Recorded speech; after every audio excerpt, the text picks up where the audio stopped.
Well, here's a surprise. Ted Kaczynski, the Unabomber, who basically attacked technology and the advancement of technology. Some people think that he thought that technology will eventually become sentient or something like that. He had his own sort of philosophy. So he was attacked.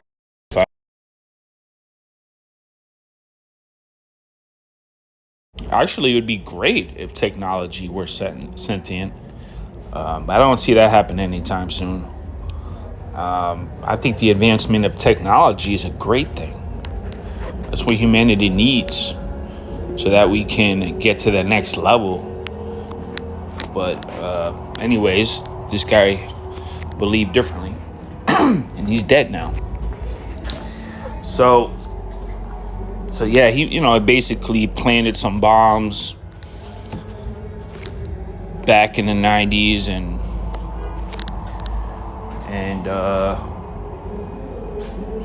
actually between 1978 and 1995. So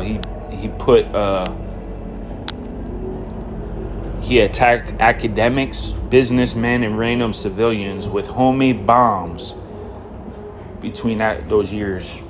I remember watching a sort of documentary where they were talking about, I don't know what it was, which one it was, Mysteries, Files, or whatever the hell, where there's a lot of documentaries on this guy where, they talk about how difficult it was for them to track this guy down. They would take his, devices that exploded and put them back together again, look for signs, where the materials came from, where could they be bought, a lot, pretty much everything. So they pieced all this together, and in some way they found him. So basically, he had the goal of fomenting, I don't use that word too often, the collapse of modern social order. Okay, maybe I had it wrong in the beginning. So a violent spree that ended after what was described as the longest and most costly manhunt in American history. And he died in federal prison. He was going to die eventually. He was found unresponsive in his cell early in the morning. Oh, wow. Did not specify a cause, but 3 people familiar with the situation said he died by suicide.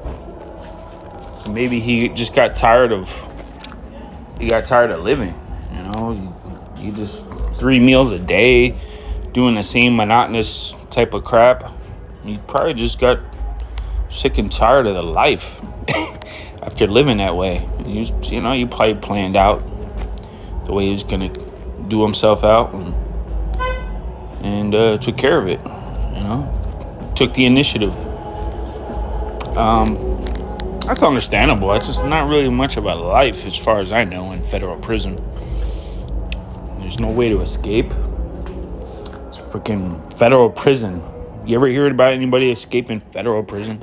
State prisons, maybe. Yes, actually. I should look that up.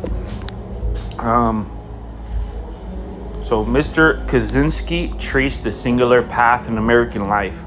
Lonely boy genius to Harvard's trained star of pure mathematics. See, that's the thing about prison. They should utilize the skills of prisoners to,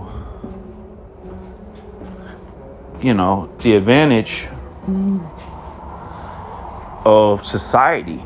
That's what needs to be done. So if this guy knows engineering, mathematics, and he should take part in improving workload or innovation. I'm not saying that he should be back in society, no, but there should be a way for them to contribute to society with their skills. And with that, they would gain extra, you know, privileges, you could say.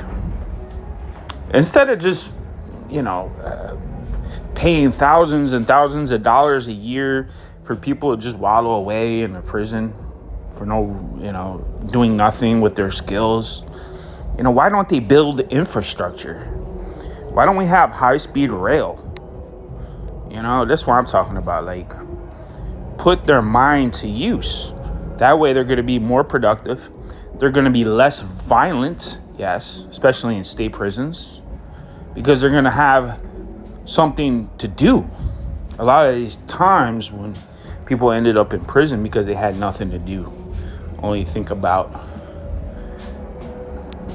breaking the law in some way. That is the type of reform that we need in the United States and all over the world, really. We also need to take note from countries who do it a lot better and take some damn notes, man. Because we lack any kind of innovation. It takes years and years and years before anything gets altered in some kind of way. It's pathetic, really. It's an embarrassment, to be honest with you. A real freaking embarrassment. I'm going to talk more about that in my blog. I'm going to talk more about how to reform the system.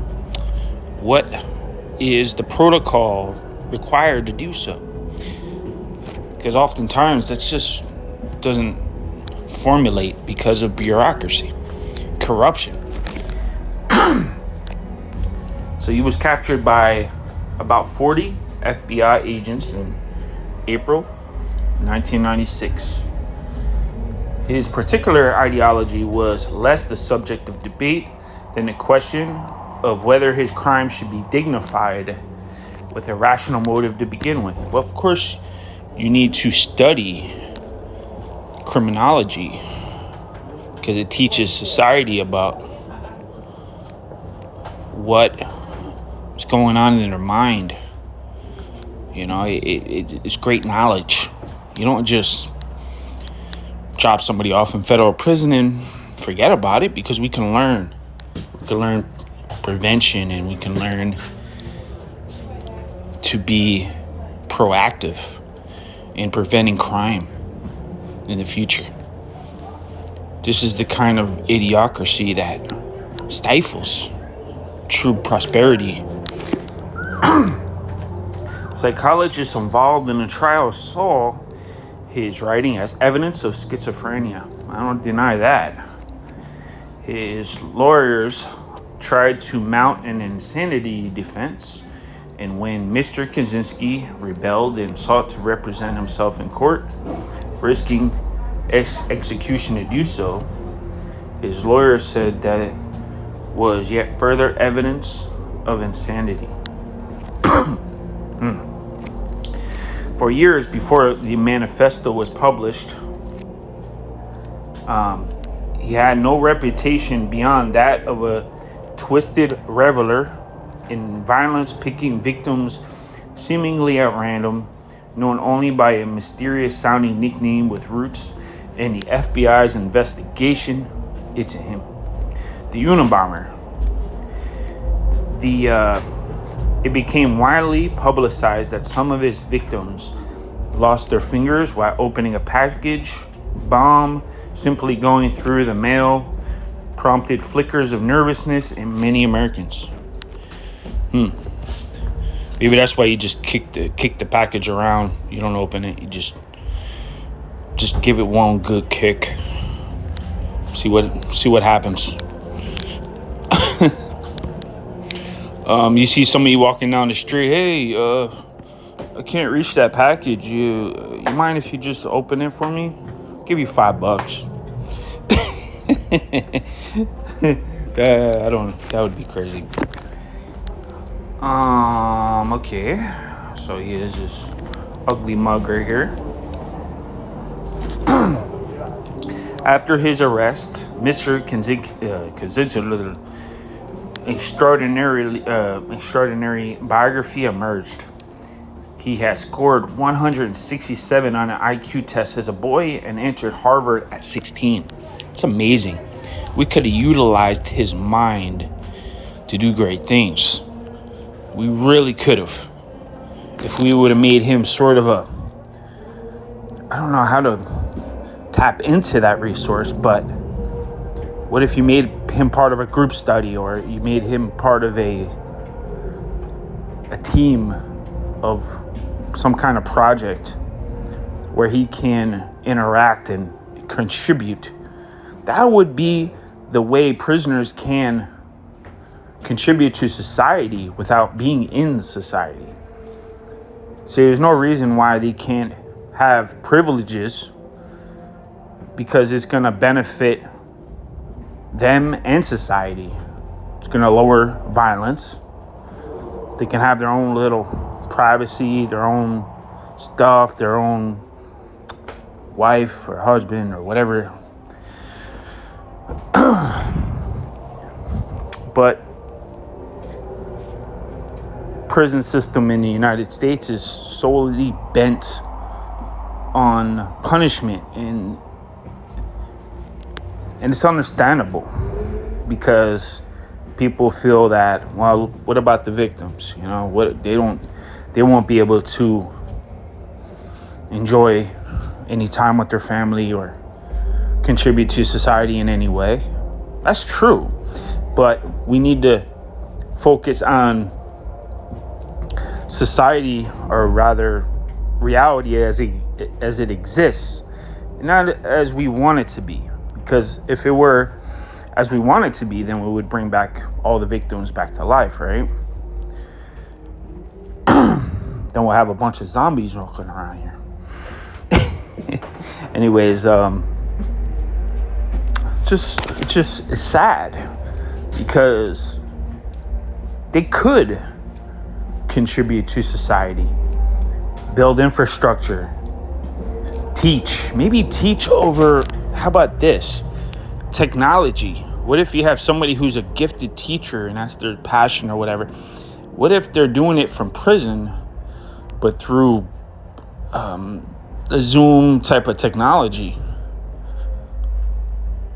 That would add a whole new dynamic, wouldn't it? Not only that, it would be individualized to the skills / passions of the prisoners. So that would both contribute to society and help to reform the prisoner. Because what if it's not a life sentence? So what if it's a 10-year sentence and they gain those skills? You should be able to gain skills as well in prison. That way, when you come out, you have options. You have passion. You know what you want to do. That's the true innovation that we are meant to be. All right? That's all I'm going to say about this guy. I'm not going to go on and on and on and on and on. So, really, that's what I wanted to say. I want to kind of talk about what happened here. He's dead, and that's just the way it is now. He's always going to be dead now, forever and ever and ever and ever and ever. There's never going to be a time when he's not dead, okay? So, with that, please do subscribe and like my video. I'm on my phone, so I couldn't really do any kind of fancy editing, anything like that. I'm just commenting on a Google freaking news article from New York Times. That's about it. So thank you for listening to my video, and I'm very surprised if you listen to the whole thing, because I'm just talking about the truth as I see it and examining what happened here. So I will let you go. Goodbye.